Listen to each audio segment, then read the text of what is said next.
Assalamualaikum warahmatullahi wabarakatuh. Perkenalkan, nama saya Sahara Isnaini Sultan dengan nomor NIM 1804010041. Saya jurusan Ekonomi Syariah semester 5. Baiklah, saya akan menjelaskan mengenai komunikasi pemasaran level individual. Komunikasi ini penerapannya antara pribadi atau individu dalam usaha menyampaikan informasi yang dimaksudkan untuk mencapai kesamaan pengertian, sehingga dengan demikian dapat tercapai keinginan bersama. Komunikasi antar pribadi atau biasa disingkat KAP merupakan komunikasi yang efektif, akan sangat membantu promosi sebuah produk dan mencegah timbulnya kesalahpahaman antar produsen dan konsumen. Setiap usaha pasti membutuhkan strategi sebagai sarana memenangkan persaingan dan mencapai tujuan.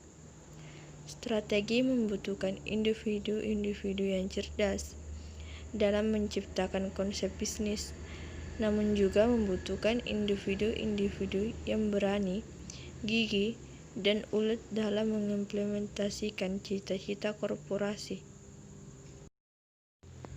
Oleh karena itulah, bisnis dibangun mulai dari level individu.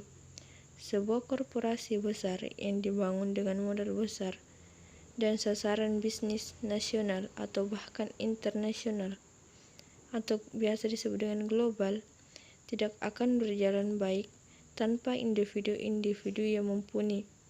Karena itulah, sumber daya manusia menjadi kunci utamanya. Tujuan komunikasi pemasaran yang pertama yaitu informasi dan promosi. Komunikasi ini dapat juga digunakan untuk mempengaruhi beberapa tahapan proses pembelian yang dilakukan oleh konsumen untuk membeli produk dengan menggunakan berbagai komunikasi media massa. Yang kedua, proses dan pembentukan citra.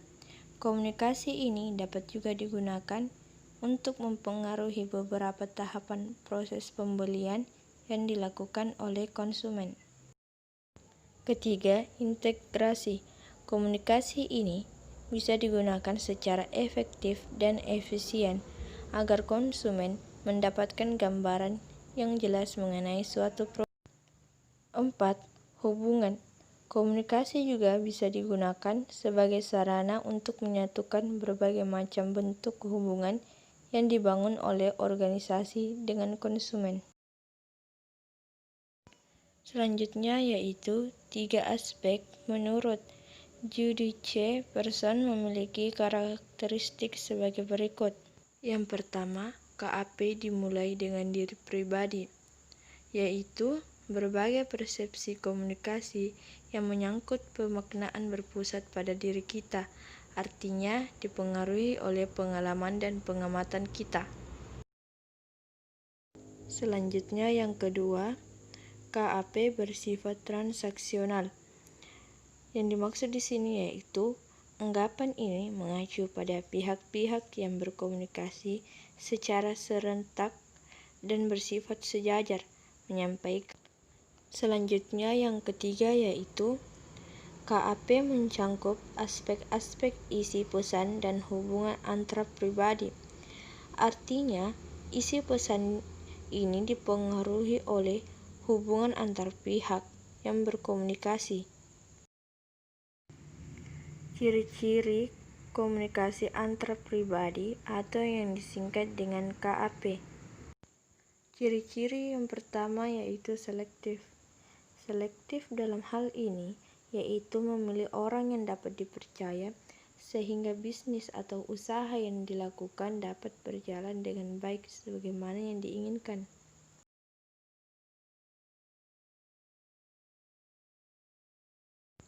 Selanjutnya yang kedua yaitu sistematis.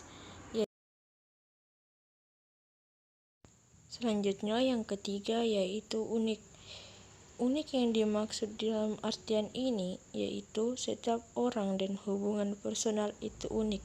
Artinya Selanjutnya yang keempat yaitu transaksional, yaitu ada pesan yang dipertukarkan. Selanjutnya yang terakhir yaitu kelima, menciptakan makna, yaitu ada makna yang dipertukarkan. Faktor-faktor yang mendukung keberhasilan KAP. Faktor yang pertama yaitu faktor bahasa, di mana semakin bagus bahasa yang digunakan, masing-masing semakin mudah membentuk saling pengertian. Adapun gangguan komunikasi yang disebabkan kesulitan bahasa sering disebut dengan gangguan semantik. Faktor yang kedua yaitu faktor fisik, di mana komunikasi antar pribadi cenderung berjalan baik bila masing-masing dalam kondisi sehat. Gerak tubuh, gerak mata, dan peran linguistik yang disebabkan keadaan tidak sehat cenderung membuat lawan bicara merasa tidak nyaman. Komunikasi pun berjalan tidak lepas. Ketiga, faktor psikis.